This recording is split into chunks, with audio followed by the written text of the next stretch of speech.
കയറുന്ന ലക്ഷണമില്ല. ഏകദേശം പകുതി എത്തുന്നതിന് മുമ്പ് തന്നെ വണ്ടി നിന്നിട്ടുണ്ട്. നമസ്കാരം കൂട്ടുകാരെ, എൻഡാൻഡൻ മാസ്റ്റേഴ്സിൻ്റെ പുതിയൊരു വീഡിയോയിലേക്ക് ഏവർക്കും സ്വാഗതം. അപ്പോൾ ഇന്ന് നമ്മൾ വന്നിട്ടുള്ളത് പുതിയ ഇലക്ട്രിക് സ്കൂട്ടർ ഏതറിൻ്റെ വിശേഷങ്ങളുമായിട്ടാണ്. ഇപ്പോൾ ഇലക്ട്രിക് വാഹനങ്ങളുടെ എണ്ണം കൂടി വരുന്ന കാലമാണ്. അപ്പോൾ നമുക്കിത് എടുക്കുന്നതുകൊണ്ടുള്ള ഗുണങ്ങളും ദോഷങ്ങളും ഒക്കെ നമ്മൾ ഈ ഒരു വീഡിയോയിൽ ഉൾപ്പെടുത്താനാണ് ഉദ്ദേശിക്കുന്നത്. അതുപോലെ തന്നെ നമുക്ക് ഏതർ മാക്സിമം നമ്മളതിൻ്റെ ഒരു പവറും കാര്യങ്ങളൊക്കെ ഒന്ന് ടെസ്റ്റ് ചെയ്യണമെന്ന് നമ്മൾ ഈ വീഡിയോയിൽ ഉദ്ദേശിക്കുന്നുണ്ട്. നമ്മുടെ കയ്യിൽ ഇപ്പോൾ ഉള്ള വാഹനം ഏതർ 450X തേർഡ് ജനറേഷൻ വാഹനമാണ്. നമുക്കിതിന് 3 കളർ വേരിയൻറ്റുകളാണ് ഉള്ളത്. ഒന്ന് വൈറ്റ് ഉണ്ട്, അതുപോലെ മഡ് ബ്ലാക്ക്, അതുപോലെ തന്നെ ഒരു ഗ്രീൻ രീതിയിൽ വരുന്ന ഒരു ബ്ലൂ ഗ്രീൻ ഒരു കളറിന് ഒരു കളർ, അങ്ങനെയാണ് ഇതിന് ഇറക്കിയിട്ടുള്ളത്.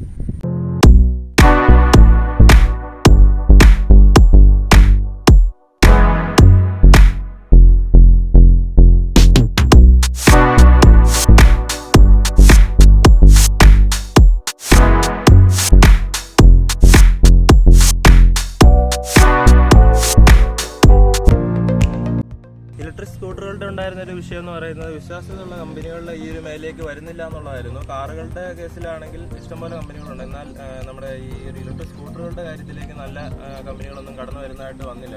ഇപ്പം ആകെ ഉണ്ടായിരുന്നതെന്ന് പറയുന്നത് ഓല ആണ്. അപ്പോൾ ഓല 1-2 നമുക്ക് കത്തിപ്പോകുന്ന വിഷയങ്ങളൊക്കെ വന്നായിരുന്നു. ആ ഒരു സമയത്താണ് നമുക്ക് ഏതർ കയറി വരുന്നത്. ഇപ്പോൾ ഏതർ ഓലയും തമ്മിലാണ് മത്സരം നടന്നുകൊണ്ടിരിക്കുന്നത്. ഏതർ എനർജി എന്ന ബാംഗ്ലൂർ ബേസ്ഡ് കമ്പനിയാണ് നമ്മുടെ ഈ സ്കൂട്ടർ പുറത്തിറക്കിയിട്ടുള്ളത്. ആദ്യകാലങ്ങളിൽ പ്രധാനപ്പെട്ട സിറ്റികളിൽ മാത്രമായിരുന്നു കിട്ടിക്കൊണ്ടിരുന്നത്. എന്നാൽ ഇപ്പോൾ നമുക്ക് ഇവിടെ നമ്മുടെ കൊച്ചിയിലും ഷോറൂം വന്നിരിക്കുകയാണ്. അപ്പോൾ നമുക്കിപ്പം ആൾക്കാർ കൂടുതൽ എടുക്കാനും ഇത് തുടങ്ങിയിട്ടുണ്ട്. 3 വർഷമായി ഇത് വിപണിയിലുണ്ടെങ്കിലും ഇപ്പോഴാണ് ഇതിൻ്റെ ഒരു സ്വീകാര്യത ആൾക്കാരിലേക്ക് എത്തുന്നത്. ഇപ്പോൾ ആൾക്കാർ കൂടുതൽ ഇത് എടുത്ത് തുടങ്ങിയിട്ടുണ്ട്. ഇലക്ട്രിക് വാഹനങ്ങളിലേക്ക് മാറണം എന്നുള്ളൊരു ആഗ്രഹം എല്ലാവർക്കും വന്നു തുടങ്ങിയിട്ടുണ്ട്. പെട്രോളിൻ്റെ വിലയും കാര്യങ്ങളൊക്കെ കൂടി വരുന്ന സാഹചര്യം വെച്ചിട്ട് ആൾക്കാർ ഇതിലേക്ക് മാറുന്നതായിട്ട് നമ്മൾ കാണുന്നു. ഇത്രയും കാലം കൊണ്ട് ഇലക്ട്രിക് സ്കൂട്ടറുകളെല്ലാം കടത്തി വിട്ടുന്ന ഒരു ലുക്കാണ് ഇതിൻ്റെ ഏറ്റവും പ്രധാനപ്പെട്ട ഘടകം. മുമ്പുണ്ടായിരുന്ന ഇലക്ട്രിക് സ്കൂട്ടറുകളെ കണ്ടു കഴിഞ്ഞാൽ ഏകദേശം സൈക്കിൾ പോലെ തോന്നിക്കുന്ന അവസ്ഥയായിരുന്നു. ഇപ്പോൾ ഇത് വളരെ മനോഹരമായ രീതിയിൽ തന്നെ അവർ ഡിസൈൻ ചെയ്തെടുത്തിട്ടുണ്ട്.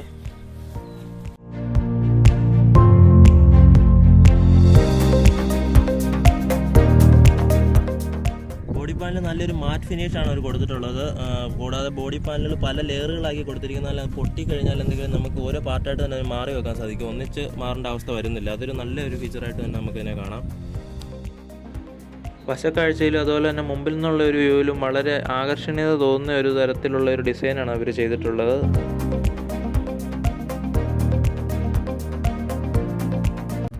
വളരെ മനോഹരമായി തന്നെ ചെയ്തിട്ടുള്ള LED ഹെഡ്ലൈറ്റാണ് ഇതിനുള്ളത്. അതുപോലെ തന്നെ ടോപ്പിലായിട്ട് ഇൻഡിക്കേറ്ററുകൾ 2 നല്ല രീതിയിൽ തന്നെ കൊടുത്തിട്ടുണ്ട്. നമുക്ക് വളരെ മനോഹരമായ ഒരു ബാക്ക് LED ടെയിൽ ലാമ്പ് കൊടുത്തിട്ടുണ്ട്. അതിൻ്റെ കൂടെ ഏതർ എന്ന് അവർ ഒന്ന് പ്രിൻറ്റ് ചെയ്തിട്ടുണ്ട്. അതൊരു വളരെ സ്റ്റാൻഡേർഡ് ആയിട്ടുള്ള രീതിയിൽ തന്നെ അവർ ചെയ്തിട്ടുമുണ്ട്. സാധാരണ വണ്ടികൾ കണ്ടുവരാറുള്ള കീയും കാര്യങ്ങളാണ് ഇതിനുള്ളത്. കീയ സ്വിച്ച് കാര്യങ്ങളെല്ലാം അതുപോലെ തന്നെ ഇത് എൻജിൻ കീ സ്വിച്ച്, അതുപോലെ തന്നെ ഡിമ്മർ ബ്രൈറ്റ് സ്വിച്ച്, അതുപോലെ തന്നെ നമ്മുടെ ഇൻഡിക്കേറ്റർ സ്വിച്ച്, അതുപോലെ ഓണ്, എൻജിൻ സ്റ്റാർട്ടർ സ്വിച്ചാണിത്. ഇത് പിന്നെ മോഡുകൾ, അതായത് നമുക്ക് ഇതിനാകെ 3 മോഡുകളാണുള്ളത്. ഇക്കോ, സ്പോർട്ട്, വാർപ്പ് എന്ന് പറഞ്ഞ 3 മോഡുകളിലാണ് ഇത് വണ്ടി ഓടുന്നത്. അപ്പോൾ ഇക്കോ എന്ന് പറയുന്നത് നമുക്ക് കൂടുതൽ ബാറ്ററി കപ്പാസിറ്റി കൂടുതൽ കിട്ടുമെങ്കിലും ഏറ്റവും പവർ ഉള്ളതെന്ന് പറഞ്ഞാൽ വാർപ്പ് എന്ന് പറഞ്ഞൊരു മോഡിലാണ്. അതിലേക്ക് ഇട്ട് കഴിയുമ്പോൾ നമുക്ക് 6.5 സെക്കൻഡ് കൊണ്ട് 60 കിലോമീറ്റർ വണ്ടി സ്പീഡിലേക്ക് കയറുന്നതായിരിക്കും. നമുക്കിതിൻ്റെ ഡിക്കി ഒന്ന് പരിശോധിക്കാം. ഇതിൻ്റെ സ്പേസും കാര്യങ്ങളൊക്കെ എങ്ങനെയാണ് കൊടുത്തിട്ടുള്ളത് നമുക്ക് നോക്കാം. അത് ഏറ്റവും പ്രധാനപ്പെട്ട ഒരു കാര്യമാണ്. 22 ലിറ്റർ കപ്പാസിറ്റിയാണ് ഇവർ ഡിക്കിക്ക് പറയുന്നത്. നല്ലൊരു സ്പേസ് കൊടുത്തിട്ടുള്ള ഡിക്കിയാണ് ഇവർ ഇതിൽ ചെയ്തിട്ടുള്ളത്.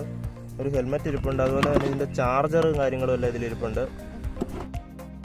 പിന്നെ എടുത്തു പറയുന്ന ഒരു കാര്യം, നല്ലൊരു LED ലൈറ്റ് ഈ ഡിക്കിയിലേക്ക് ഇവർ കൊടുത്തിട്ടുണ്ട്. നമുക്ക് നൈറ്റ് ഉപയോഗിക്കുമ്പം കാര്യമായിട്ട് ഇതിൽ തന്നെ നല്ല രീതിയിൽ തന്നെ വെട്ടം കിട്ടുന്ന ഒരു ലൈറ്റാണിത്. 2 ടയറുകളും വരുന്നത് ഡിസ്ക് ബ്രേക്കാണ്. അതുപോലെ തന്നെ പഴയ 450ൽ നിന്നും വളരെ വ്യത്യസ്തമായി പവർഫുൾ ആയ ബാറ്ററിയാണ് ഇതിൽ കൊടുത്തിട്ടുള്ളത്. 2.5 കിലോവാട്ട് ആണ് ബാറ്ററി പവർ. അതുപോലെ തന്നെ ഇലക്ട്രിക് മോട്ടർ 6 കിലോവാട്ടാണ്. അതുപോലെ തന്നെ 26 ന്യൂട്ടൺ മീറ്റർ ടോർക്കുമാണ് ഇതിന് വന്നിട്ടുള്ളത്.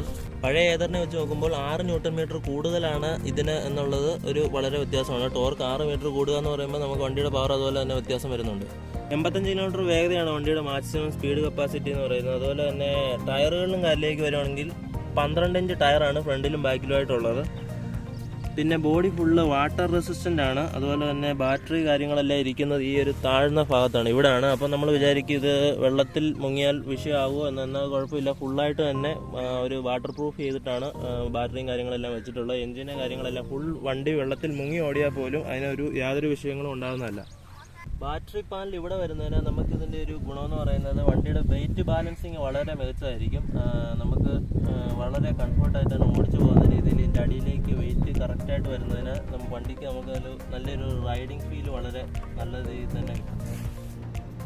ഈ ബൈക്കിൻ്റെ ഏറ്റവും മികച്ചതെന്ന് പറയുന്നത് ഇതിൻ്റെ നമ്മുടെ ഡിസ്പ്ലേ തന്നെയാണ്. ഈ ഡിസ്പ്ലേയിൽ നമ്മളൊരു ഏറ്റവും ആധുനിക ഒരു കാറിനൊക്കെ ഉപയോഗിക്കുന്ന പോലെ തന്നെയുള്ള ഒരു നല്ല ഡിസ്പ്ലേ, അതിലെല്ലാ ഡീറ്റെയിലും കാര്യമായിട്ട് തന്നെ വരുന്ന രീതിയിൽ തന്നെയുള്ളൊരു ഡിസ്പ്ലേ ആണ് കൊടുത്തിട്ടുള്ളത്. കാരണം ഒരു ടാബ് എന്നൊക്കെ പറയാം, ടാബ്ലറ്റ് പോലെ തന്നെ അത് ഉണ്ടാക്കിയെടുത്തിട്ടുണ്ട്. അതിലെല്ലാ ഡീറ്റെയിലും വളരെ കൃത്യമായിട്ട് തന്നെ അവർ പറയുന്നുണ്ട്. അതിൽ ഒന്നാമത് ഇലക്ട്രിസിറ്റി, അതായത് ഇതിൻ്റെ ഇന്ധനം എത്ര ബാക്കി എന്നുള്ളത് കാണിക്കുന്ന ഒരു പറയുന്നുണ്ട്. അതുപോലെ തന്നെ എത്ര കിലോമീറ്റർ ഓടി, അതുപോലെ തന്നെ ആവറേജ് സ്പീഡ് കാര്യങ്ങൾ, അതുപോലെ തന്നെ എല്ലാ ഡീറ്റെയിലും തന്നെ ഉൾക്കൊള്ളിക്കുന്ന ഒരു ഡിസ്പ്ലേ ആണ് ഇതിനുള്ളത്. ഇതിൻ്റെ സോഫ്റ്റ്വെയർ വരുന്നത് ആൻഡ്രോയിഡാണ്. നമുക്ക് ഏറ്റവും മികച്ചതെന്ന് എനിക്കിത് കണ്ടിട്ട് തോന്നിയില്ല, ഏറ്റവും ഇതിൻ്റെ ഒരു സ്റ്റാൻഡേർഡായിട്ട് തോന്നിയത് തന്നെ ഇതിൻ്റെ ഒരു ഡിസ്പ്ലേ ആണ്.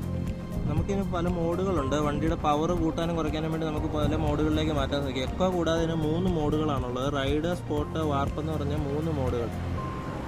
അപ്പോൾ ഇതിൽ വാർപ്പ് എന്ന് പറഞ്ഞ മോഡിലേക്ക് വരുമ്പോൾ വണ്ടി ഏറ്റവും കൂടുതൽ പവറിലേക്ക് പോകുന്നത് 6.5 സെക്കൻഡ് കൊണ്ട് 60 കിലോമീറ്റർ സ്പീഡിലേക്ക് വണ്ടി എത്തുന്നതായിരിക്കും.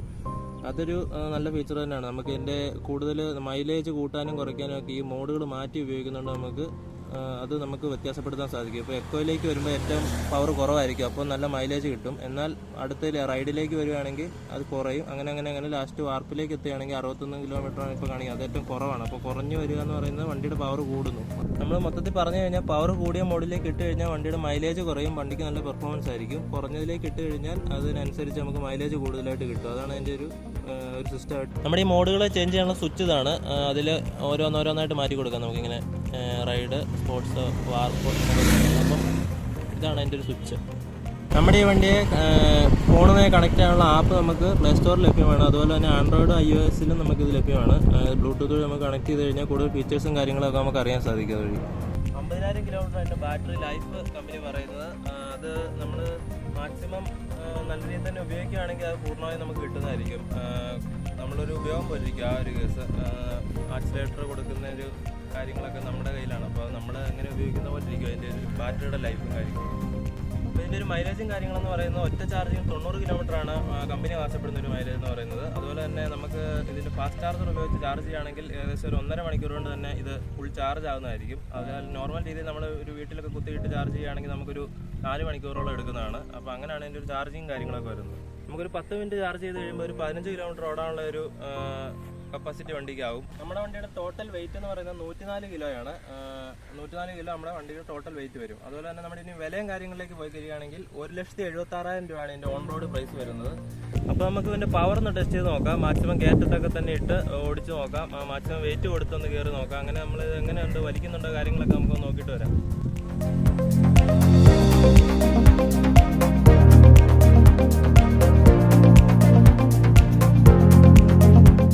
ആദ്യം നമുക്ക് ഇവനെ എക്കോ മോഡിലൊന്ന് കയറ്റം കയറുമെന്ന് നോക്കാം. ഒരു അത്യാവശ്യം കുഴപ്പമില്ലാത്തൊരു നല്ല കയറ്റം കിട്ടിയിട്ടുണ്ട്. അവിടെ നമുക്ക് ഇതിനെ ഒന്ന് കയറ്റി നോക്കാം. എക്കോ മോഡിൽ 2 പേരെ വെച്ച് വണ്ടി കയറുന്നുണ്ടോ എന്ന്.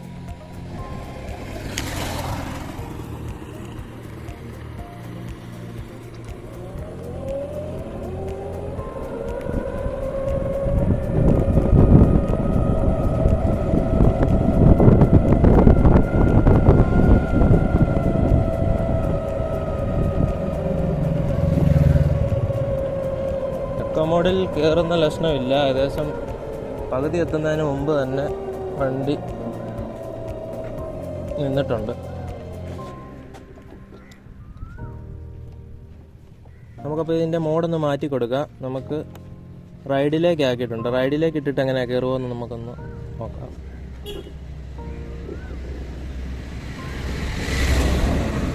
റൈഡിലേക്ക് ഇട്ട് നമുക്ക് എടുക്കാൻ പറ്റുന്നില്ല. നമുക്ക് ഒന്നുകൂടെ ഒന്ന് മാറ്റാം.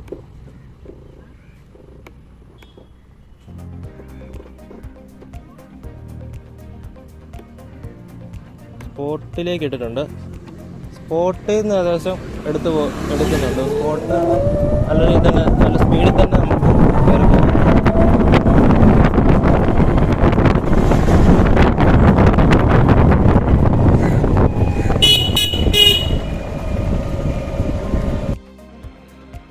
അപ്പോൾ നമ്മൾ കയറി വന്ന കയറ്റമാണ് ഇപ്പോൾ ഇറങ്ങിക്കൊണ്ടിരിക്കുന്നത്. ഇതിൽ നല്ലൊരു കയറ്റത്ത് കൊണ്ട് നമുക്ക് ഒന്നുകൂടെ നല്ല രീതിയിൽ ടെസ്റ്റ് ചെയ്ത് നോക്കാം. മോഡുകളൊക്കെ മാറ്റിയിട്ട് നല്ല പവർ കിട്ടുന്ന രീതിയിൽ വാർപ്പിലേക്കൊക്കെ ഇട്ട് നല്ല രീതിയിൽ ടെസ്റ്റ് ചെയ്ത് നോക്കാം. നമുക്കിപ്പോൾ ഈ വലിയ കയറ്റം നമുക്ക് ഏതായാലും എക്കോ മോഡിൽ കയറിയില്ല എന്ന് ഉറപ്പാണ്. അപ്പോൾ നമുക്ക് റൈഡ് മോഡിൽ കയറുമോ ഇല്ലയോ എന്നുള്ളത് നമുക്കൊന്ന് ചെക്ക് ചെയ്യാം.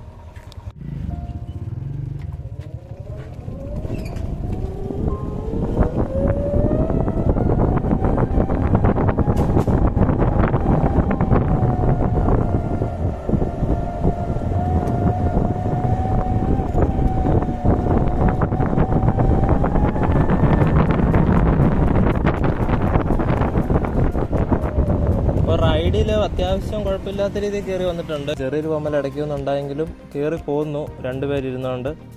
ഇനി നമുക്ക് അടുത്ത മോഡ് ഇട്ട് നോക്കാം. നമ്മളിപ്പോൾ കയറി വന്ന കയറ്റം ഇതാണ്. അത്യാവശ്യം നല്ല കയറ്റം തന്നെയാണ്. അപ്പം അത് മോശമില്ലാത്ത രീതി റൈഡിൽ ഫുൾ ആക്സിലേറ്ററിൽ അത്യാവശ്യം നിന്ന് പോകാത്ത രീതിയിൽ കയറി വന്നു. ഇനി അടുത്ത മോഡിലേക്ക് മാറ്റുമ്പോൾ നല്ല പവർ തന്നെ കയറി വരുമെന്ന് നമുക്കതൊന്ന് മനസ്സിലാവുന്ന ദിവസം. അപ്പോൾ ഇനി നമുക്ക് സ്പോർട്ടിലേക്ക് ഇട്ടിട്ട് നോക്കാം എങ്ങനെയുണ്ട് അതിൻ്റെ ഒരു പവർ കാര്യങ്ങളെന്നുള്ളത്.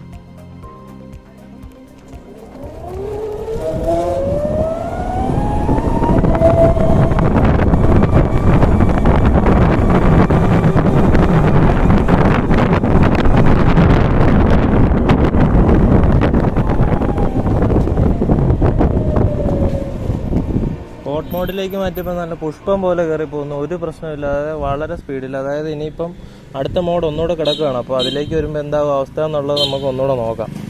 ഇപ്പോൾ നമ്മൾ സ്പോട്ടിൽ നിന്ന് വാർപ്പിലേക്ക് മാറ്റിയിട്ടുണ്ട്. വാർപ്പ് ഏറ്റവും നല്ല പവർ ആയിരിക്കും, ഒരു കുഴപ്പമില്ലാതെ കയറുമെന്ന് ഉറപ്പാണെങ്കിലും നമുക്കൊന്ന് നോക്കാം. ഏറ്റവും നല്ല പവർ കൂടിയൊരു മോഡാണിത്. ഇതിൻ്റെ ലാസ്റ്റ് മോഡ് ഇതാണ്. നമുക്ക് അതിലൊന്ന് കയറി നോക്കാം.